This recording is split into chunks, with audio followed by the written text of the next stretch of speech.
題：摔角嘅神同走開嘅神文字。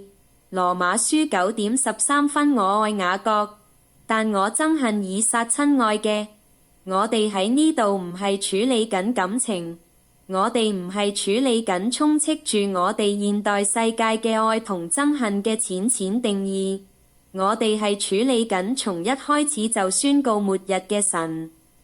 當經文話我愛雅各，但我憎恨以撒嗰陣，佢唔係講緊神心目中嘅情緒波動，而係講緊一個神聖嘅選擇，而唔係講緊邊個更好。雅各係一個欺騙者，一個搶腳跟嘅人，一個操縱者，而唔係因為上帝嘅選擇。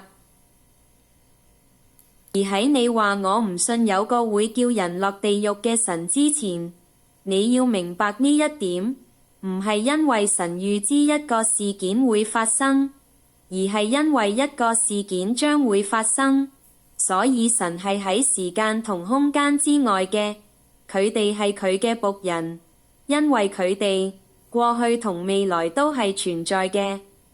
如果我係一個國王，而我有10個叛徒帶嚟我面前，而我選擇憐憫佢哋5個，但係拒絕憐憫另外5個，我冇做錯任何嘢，我俾咗5個佢哋唔應得嘅嘢，而我俾咗另外5個佢哋應得嘅嘢，但係嗰種愛係點樣嘅？雅各嘅生活係一個神聖嘅干預生活。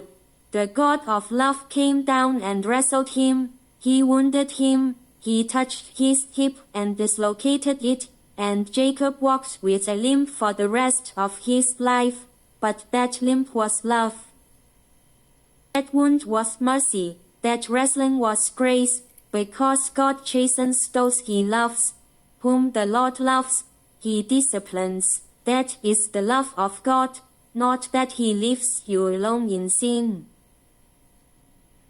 That he fights you, confronts you, arrests you, and does not let you 去到佢改咗你個名為止。雅各被打破，但係佢受到祝福，但係佢被改名，佢由雅各去到以色列，由騙子變成王子。但係以掃好強，佢嘅父親好鍾意佢。相反，以撒喺以色列有國王之前，佢嘅後代就成為咗國王。但係呢個就係可怕嘅審判，上帝留低咗佢。上帝將以撒交俾佢想要嘅嘢，佢從來都冇阻止過佢。以法蓮同偶像結合咗，留低佢，呢個就係審判。羅馬人話上帝將佢哋交俾佢哋。被神愛就係被神所打擾，就係被受苦、被糾正、被定罪、被懲罰、被紀律、被破碎、被傷害、被轉變。如果神一直喺你嘅罪中面對你，咁就係愛。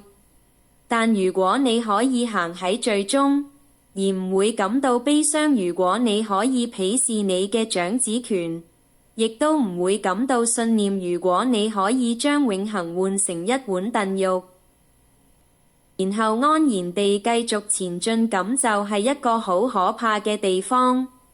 神嘅愛捉住你，唔會放手，所以你要檢查你嘅心，佢有冇令你謙卑，行得跛行，活住，好過自由跑死。